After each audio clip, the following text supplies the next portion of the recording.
Ceci est votre dernier signe. Notez cela dans votre Bible.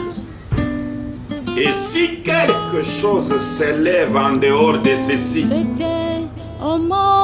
soit plus grand que ceci, traitez-moi de faux prophètes. C'est une forte déclaration. C'est une forte déclaration.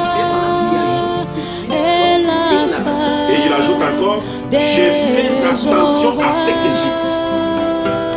Je suis en contact avec plus de 10 millions de gens à travers le monde. Voyez-vous, je dois... Messieurs les précieuses en le Christ, nous sommes encore reconnaissants de nous retrouver encore cette fois-ci dans ces plateaux et surtout toujours dans l'opportunité qu'on nous offre encore une fois par son humble serviteur. La fois dernière, je l'avais dit qu'il est le grand serviteur de Dieu. Il a dit qu'il était le serviteur inutile au service du Seigneur. Il s'agit de votre frère Gédéon, qui est encore ce soir auprès du missionnaire africain, l'apôtre Ben Mutombo, de Kinshasa, en République démocratique du Congo. Toujours dans notre démarche de connaître les événements qui se sont passés dans la vie du grand prophète William Marion Branham, nous avons été à côté d'un prédicateur qui nous parlait d'un événement que nous ne voulons pas citer son nom. Cet événement avait beaucoup touché notre cœur et ça va aussi vous toucher. Cela nous a amenés à venir auprès de ces serviteurs de Dieu pour nous donner encore beaucoup plus d'éclaircissement de ce qui s'était passé ces jours-là.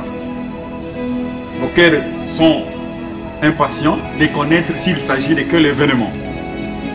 Il s'agit bien d'un événement qui s'était passé dans une campagne, en pleine ligne de prière, alors que le prophète Branham était en train d'opérer des grands miracles. Une sœur, une petite jeune dame, jouait au piano. Vous connaître, elle jouait au piano dans l'onction. Cette jeune petite dame a lâché à jouer au piano. Elle est entrée en esprit. Mais ce n'est pas ça notre problème. Notre préoccupation vient dès lors que la sœur a lâché le piano, mais le piano n'a pas lâché de jouer très correctement et avec le même rythme que la sœur était en train de jouer avec. Nous nous posons la question, qu'est-ce qui avait occasionné d'abord cet événement et ces changements brusques de la sœur et qui continuait à jouer? Et qui jouait? D'où venait cette main invisible qui accompagnait les accords des pianos et la musique? Et nous allons aussi connaître d'où cet événement s'était passé, c'était dans quelle ville et c'était dans quelle occasion, pour que nous puissions en approfondir. Comme nous l'avons toujours fait, lorsque le serviteur de Dieu va exposer, nous parlant de cet événement, nous allons toujours procéder à des petites questions si cela pouvait nous revenir. À présent, je ne vais pas prendre beaucoup de temps, je vous laisse écouter le missionnaire africain, l'apôtre Ben Mutombo Mukadi-Lyon, de Kinshasa en République démocratique du Congo. Il est à vous, écoutons-le. Merci beaucoup mon précieux frère Gédéon. Souvent quand on me pose des questions sur la vie de mon Seigneur, je me sens l'homme le plus béni de la terre parce que c'est une occasion bénie pour moi de témoigner des grands événements qui n'avaient jamais touché la terre mais qui se sont réalisés juste en ce temps de la fin pour appeler les semences prédestinées à reconnaître Dieu fait homme. L'événement, je connais l'événement. J'ai déjà parlé, mon église connaît déjà. Peut-être les auditeurs, les internautes m'ont déjà suivi peut-être d'une manière entrecoupée. Mais aujourd'hui, je pense répondre un peu en profondeur. L'événement s'est déroulé à Fort Wayne. C'était en 1949.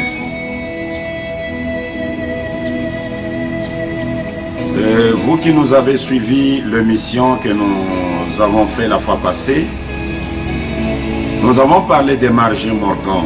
Elle était présente lors de cet événement.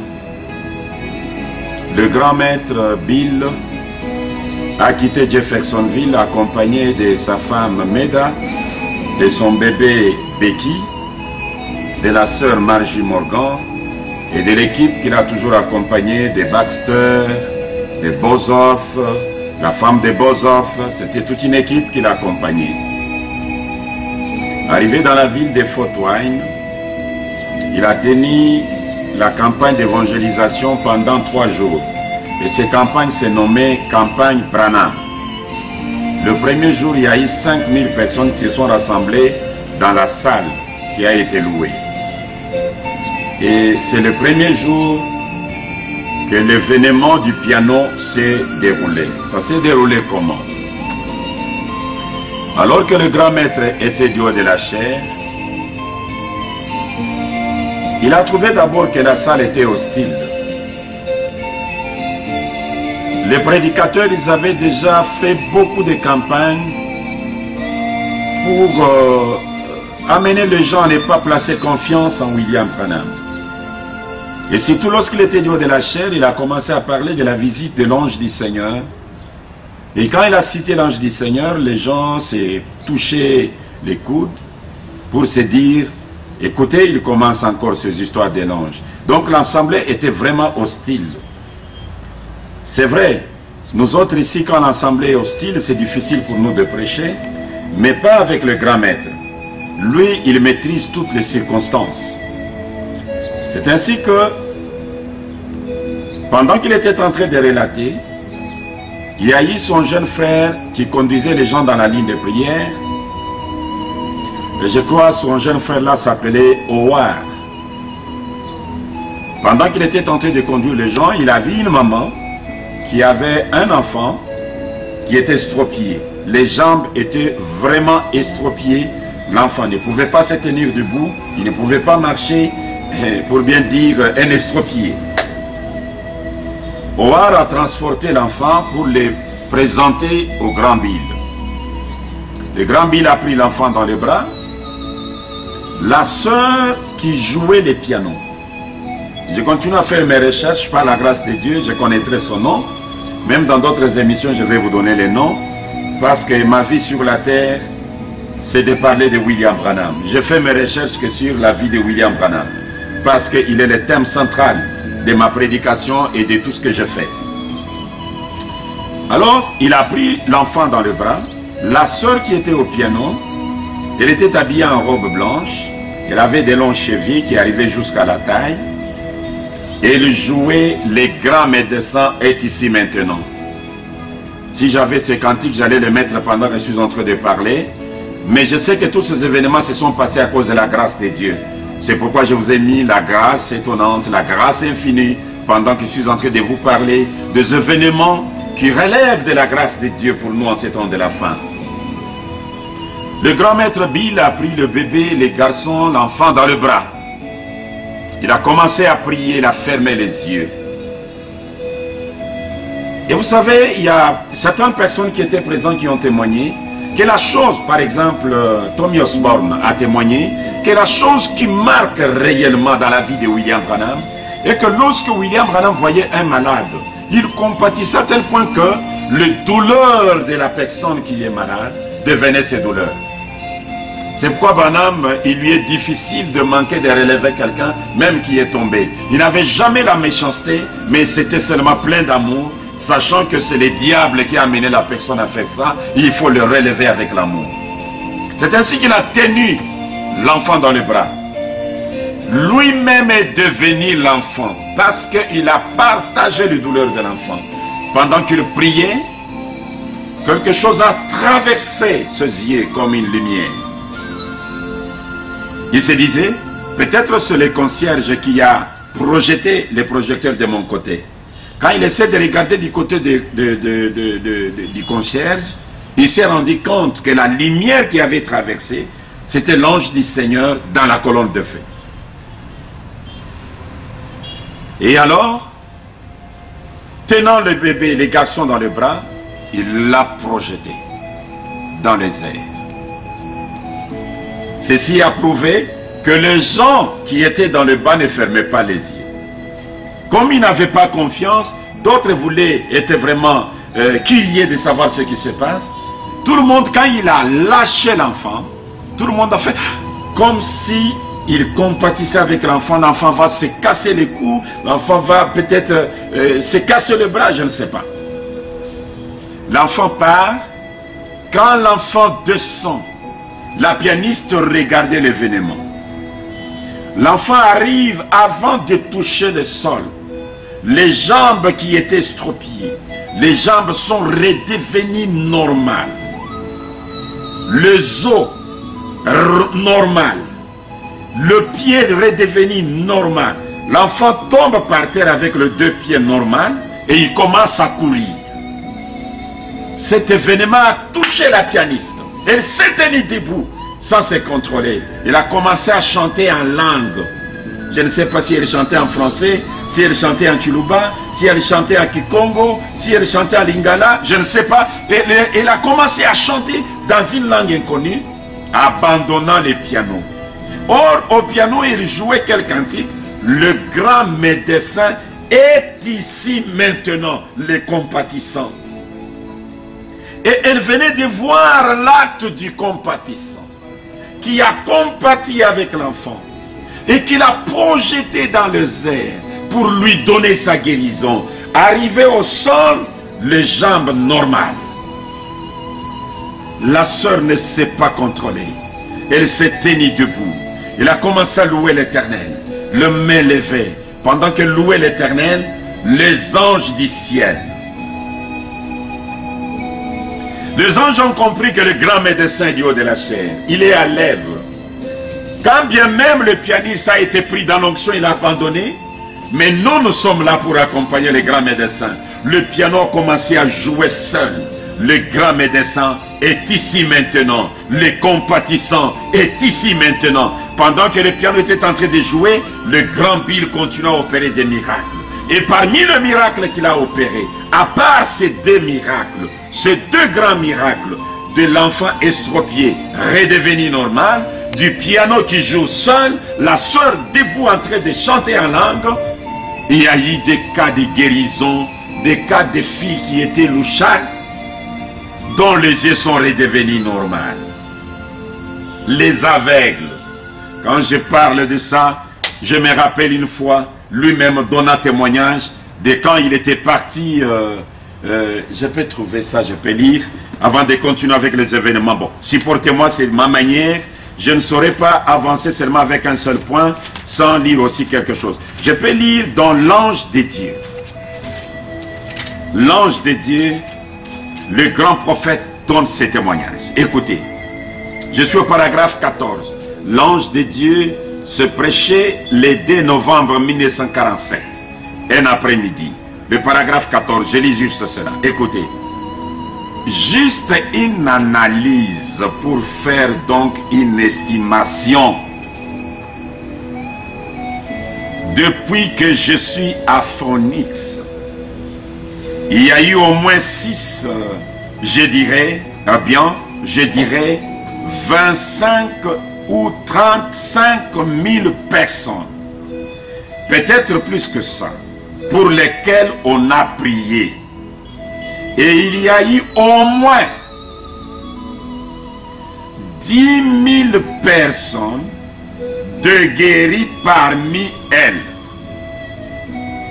Parmi 25 000 ou 35 000, au moins 10 000 personnes guéries parmi elles. Pouvez-vous vous représenter cela? De gens souffrant du cancer des derniers stades sont guéris depuis la dernière réunion. Je pense que rien que dans les provinces du Canada, au moins 250 ou plus que ça, 250 cas de gens dont les yeux louches ont été rétablis. Et de muets, c'est innombrable. En effet, ils venaient par multitude, certains sourds, muets, d'autres malentendants, et tous qui furent parfaitement rétablis.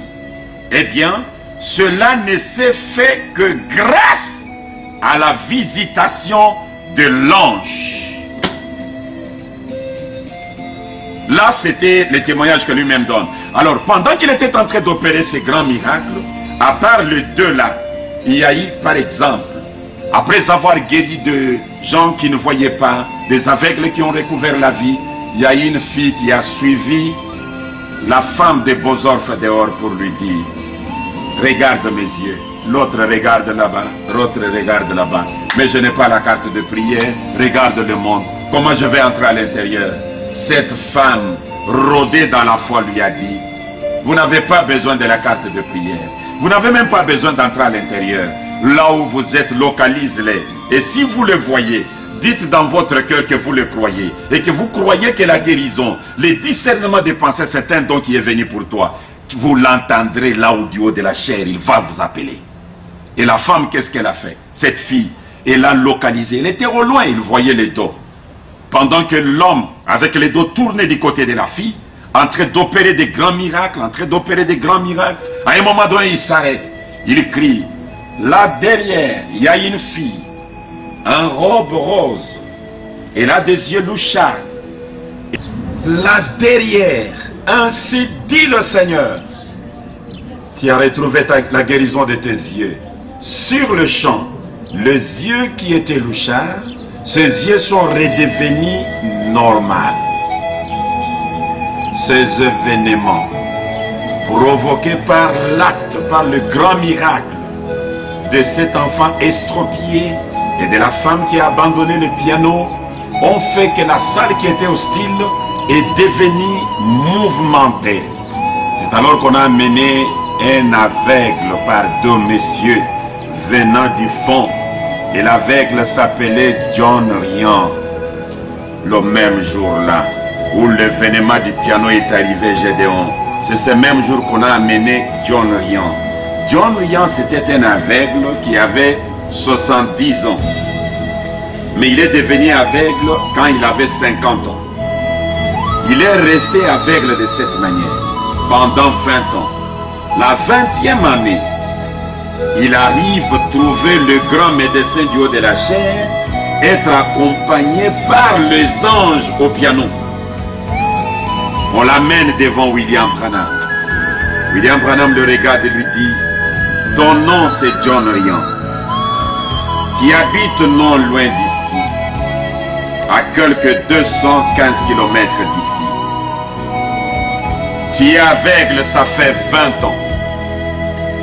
Tu es vendeur de journaux, tu vis au moyen des journaux et le gouvernement te donne quelque chose à la fin de chaque mois pour vivre. Ainsi dit le Seigneur, tu es guéri. Mais John Ryan ne voyait pas. Il reste encore aveugle. John Ryan lui dit: mais monsieur, je ne vois pas.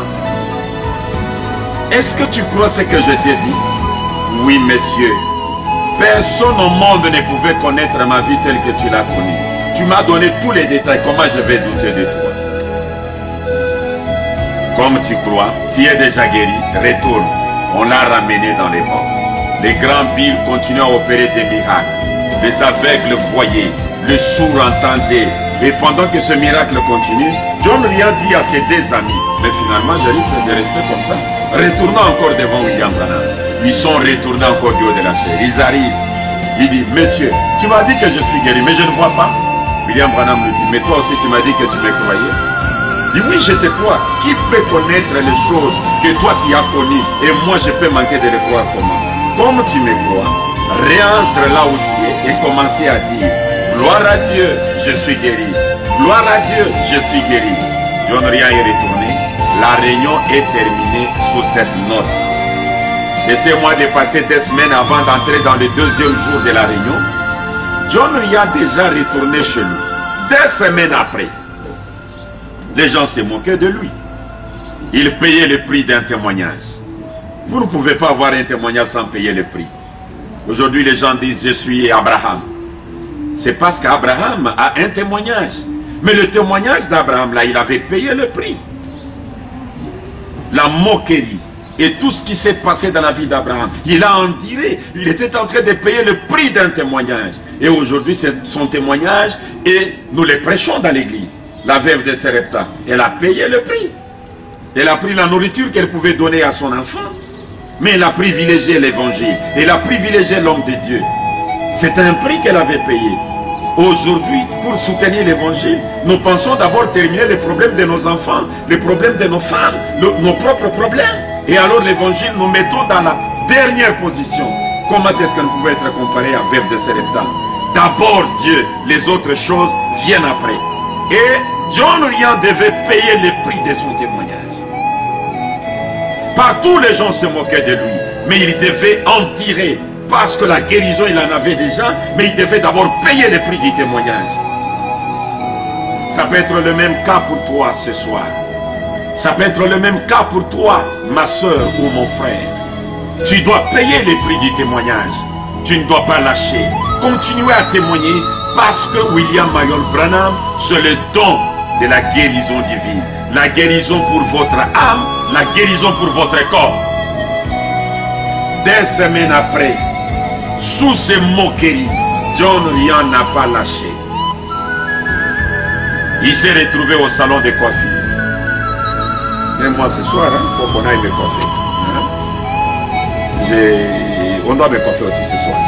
John Ryan dans les salons de coiffure, le coiffeur lui a donné les tabliers, il l'a porté. On l'a habillé. Les tabliers, et le coiffeur commence à coiffer. Et il se moque de lui. John Ryan, on m'a dit que tu étais allé voir les guérisseurs divins Branham, c'est un poster là, et que tu es guéri. C'est moquant de John Ryan. Comme on peut se moquer des adorateurs. John Ryan répond, oui, effectivement, je suis allé voir William Marion Branham et je suis guéri. Quand il a dit je suis guéri, les yeux se sont ouverts directement. John Ryan se tient debout. Il commence à courir avec les tabliers sur lui. Le coiffeur derrière avec les ciseaux en train de le suivre. Attends monsieur, je vais récupérer les tabliers. Et John Ryan était comme une maison en feu en un temps de tempête. La révélation avait pris son cœur. Il avait un grand témoignage. Et il devait témoigner. Il n'y avait pas moyen de l'arrêter. Il est allé en courant et en criant. Je suis guéri. Je vois déjà. Quand William Branham dit quelque chose, le ciel et la terre peuvent passer. Mais cette chose se réalisera. Qu'on monte, qu'on descende, ça doit se réaliser. Mon frère Gédéon, c'était le premier jour où l'événement s'est passé de cette manière. Mais la campagne Branham à Fort Wayne a eu 2 jours. Après les 2 jours, il y a aussi quelque chose qui s'est passé. Ça peut me prendre beaucoup de temps. Je n'aimerais pas entrer là-dedans directement. J'aimerais que j'entre dans le 2e jour, le 3e jour et les bonus qu'on va ajouter au grand miracle à Fort Wayne. Je vais les faire avec vous le lundi, Dieu voulant.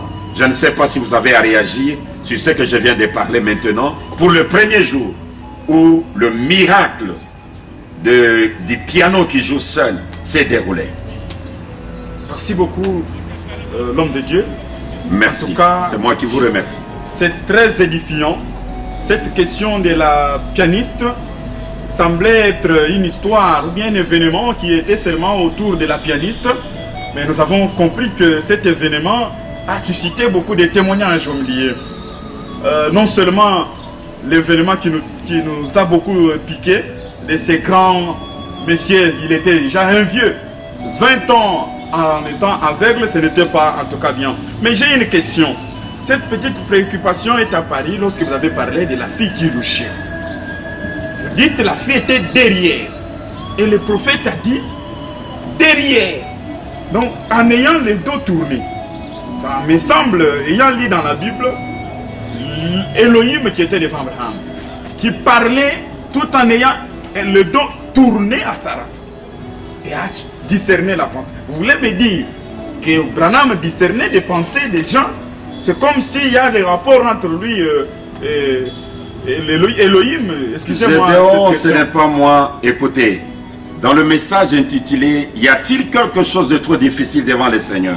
Paragraphe 33, le grand Branham dit « Oui, ça y est, je vais tourner mon dos à cette assistance pour vous faire savoir que le même ange qui était là à Sodome, c'est lui qui donna ses signes en ayant son dos tourné, et le même ange qui est ici ce soir. Il ne s'agit pas de votre frère, il s'agit de votre Seigneur, le Saint-Esprit. Mon précieux Gédéon, Branham, c'est lui Elohim qui était chez Abraham, l'ange qui tournait les dos. Voilà pourquoi il a tourné les dos à cette fille et il l'a guérie. La réponse est courte. En tout cas, crois seulement, tout est possible. C'est un peu compliqué, mais sinon, comme vous venez de le lire, ensemble avec nos frères qui nous suivent à travers l'internet et ceux qui auront la chance de nous suivre à travers la télé, nous n'avons pas de doute là-dessus. Parce que l'homme de Dieu parle et il lit. Si vous doutez, c'est que vous doutez le prophète Branham. Parce qu'il est tenté de lire le message de Branham. Mais si vous ne doutez pas, c'est que vous faites confiance au message de Branham. Je ne sais pas. Nous pouvons mettre une pause. Nous pouvons mettre une pause. Cette émission continue avec ces événements. Mais je vous promets qu'il y aura d'autres émissions. Restez toujours connectés avec nous. Lorsque vous allez suivre cette émission Prêcher Branché, nous sommes dans le net. Suivez-nous. Nous allons disposer ces images. Même dans les chaînes de télévision, nous vous demandons de mettre vos suggestions. Mettez vos suggestions. Vous avez des questions, mettez, écrivez-nous. Nous allons toujours apporter ces questions auprès du missionnaire africain pour qu'il nous en donne des réponses. Nous allons apporter toutes ces questions. Lui-même va les lire. Nous allons disposer des émissions encore pour que nous puissions avoir des éclaircissements. Nous vous promettons qu'il y a une émission que nous allons suivre après avec lui sur l'ange du Seigneur, sur la photo de l'ange du Seigneur. Cette photo se trouve dans plusieurs. La photo que vous voyez, qu'il a mis aussi devant la chaîne, ça se trouve dans presque toutes les églises du message. Nous allons savoir. Et non seulement que cette photo se trouve dans les églises, mais cette photo se trouve, il y a même les gens qui portent ces photos, qui se promènent avec ça. Il y a même des gens qui donnent confiance même dans les hôpitaux. D'ailleurs, je vous rappelle qu'il y a eu même des discussions dans l'hôpital. Les médecins qui se disciplinent pour les malades. Il y avait un malade qui devrait passer à l'opération, mais je vous donnerai les détails de toutes ces histoires ensemble avec votre serviteur, le révérend apôtre Béni Mutombo, le missionnaire africain. Je vous remercie. Restez branchés, connectés et suivez-nous. Vous ne serez pas déçus. Au revoir. Shalom à vous, précieux frères. C'est votre frère Gédéon qui est devant vous. Merci. Au revoir. Ceci est votre dernier signe. Notez cela dans votre Bible. Et si quelque chose s'élève en dehors de ceci, qui soit plus grand que ceci, traitez-moi de faux prophètes. C'est une forte déclaration. C'est une forte déclaration. Et il ajoute encore, je fais attention à ce que j'ai dit. Je suis en contact avec plus de 10 millions de gens à travers le monde.